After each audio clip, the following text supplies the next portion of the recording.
ಮೊದಲು ಅಮ್ಮನ ಬಗ್ಗೆ ಒಂದು ಕವಿತೆ.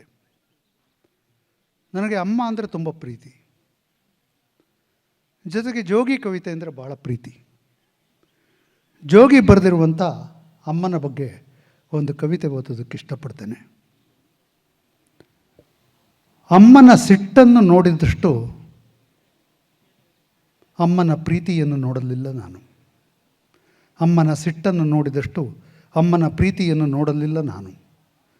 ನಡುರಾತ್ರಿಯಲ್ಲಿ ನನ್ನ ನಿದ್ದೆ ಮಂಪರಿನಲ್ಲಿ ಅಪ್ಪನ ಹತ್ತಿರ ಅಮ್ಮ ಜಗಳ ಕಾಯುತ್ತಿದ್ದಳು.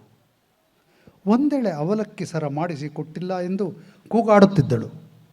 ತನಗಲ್ಲದೆ ಮತ್ಯಾರಿಗೋ ಬಂಗಾರ ಮಾಡಿಕೊಟ್ಟಿರಬಹುದೆಂದು ಗುಮಾನಿಯಲ್ಲಿಯೇ ಇರುತ್ತಿದ್ದಳು. ಅನುಮಾನ ನಿಜವಾಗದಿರಲಿ ಅಂತ ಅವಳು ಅಪರಾಧ ನಡೆಯುವ ಮೊದಲೇ ಶಿಕ್ಷೆಯನ್ನೂ ಘೋಷಿಸುತ್ತಿದ್ದಳೆಂದು ನನ್ನ ಗುಮಾನಿ.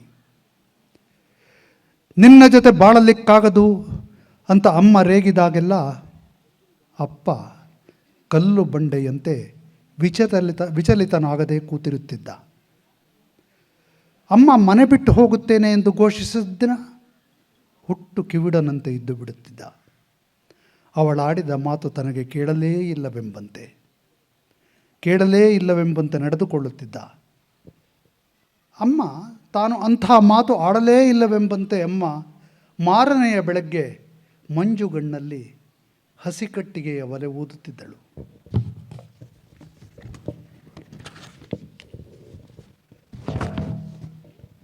ಹೋಗುತ್ತೇನೆಂದ ಅಮ್ಮನಿಗೆ ಹೋಗಲಿಕ್ಕಾದರೂ ಜಾಗವಿಲ್ಲಿತ್ತು.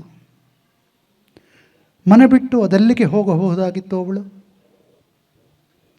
ಎಂಬ ಯೋಚನೆ ನನಗೆ ಆಗ ಬಂದಿರಲಿಲ್ಲ. ಈಗ ಮತ್ತೆ ಕತ್ತಲು ತಡಕಾಡುತ್ತಿದ್ದ ಆ ಮನೆಯೊಳಗೆ ಮನಸ್ಸು ನುಗ್ಗಿಸಿ ಆಲೋಚಿಸಿದರೆ ಅಮ್ಮನಿಗೆ ತವರೆಂಬುದೇ ಇರಲಿಲ್ಲ. ಅಕ್ಕ ತಂಗಿಯರು ಅಮ್ಮನ ಹಾಗೆಯೇ ಇದ್ದರು. ಬಾಲ್ಯದ ಗೆಳೆಯನೊಬ್ಬ ಅಮ್ಮನಿಗೆ ಇದ್ದದ್ದು ಕಾಣೆ.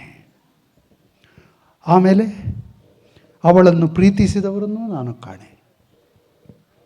ಅಪ್ಪ ಪ್ರೀತಿಸುತ್ತಿದ್ದರೋ ಇವತ್ತಿಗೂ ಸ್ಪಷ್ಟವಿಲ್ಲ. ಆ ಕಾಲಕ್ಕೆ ಪ್ರೀತಿ ಎಂಬುದೇ ಇರಲಿಲ್ಲ. ಇದ್ದದ್ದು ಸಂಸಾರ, ಅಡುಗೆ, ಹೆರಿಗೆ, ಉಪವಾಸ, ಕೊತ್ತಂಬರಿ ಡಬ್ಬ, ತೇಪೆ ಹಾಕಿದ ಸೀರೆ, ತಣ್ಣೀರ ಸ್ನಾನ. ಮನೆಗೆ ಗಂಡಸರು ಬಂದರೆ ಮೌನ, ಹೆಂಗಸರು ಬಂದರೆ ಸಾಮೂಹಿಕ ನಿಟ್ಟುಸಿರು.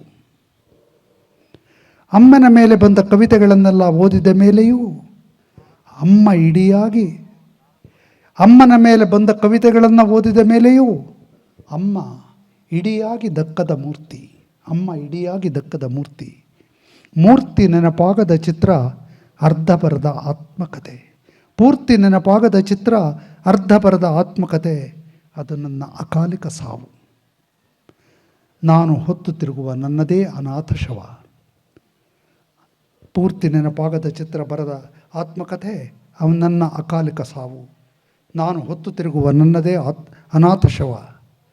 ಮೆರವಣಿಗೆಯ ನಡುವೆ ನಿಂತು ತಲೆ ಕೆರೆದುಕೊಂಡು ಕಂಗಾಲಾಗಿ ಹುಡುಕಿದರೆ ಅಮ್ಮನ ಪ್ರೀತಿ ನೆನಪಿರುವಷ್ಟು ಅಮ್ಮನ ಸಿಟ್ಟು ನೆನಪಿಲ್ಲ ಈಗ. ನಮಸ್ಕಾರ. ಜೋಗಿಯ ಬರೋ ನಮಸ್ಕಾರ.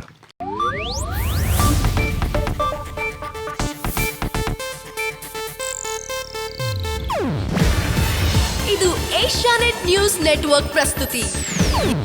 ನೀವು ನೋಡ್ತಿದ್ದೀರಾ ಏಷ್ಯಾನೆಟ್ ಸುವರ್ಣ ನ್ಯೂಸ್.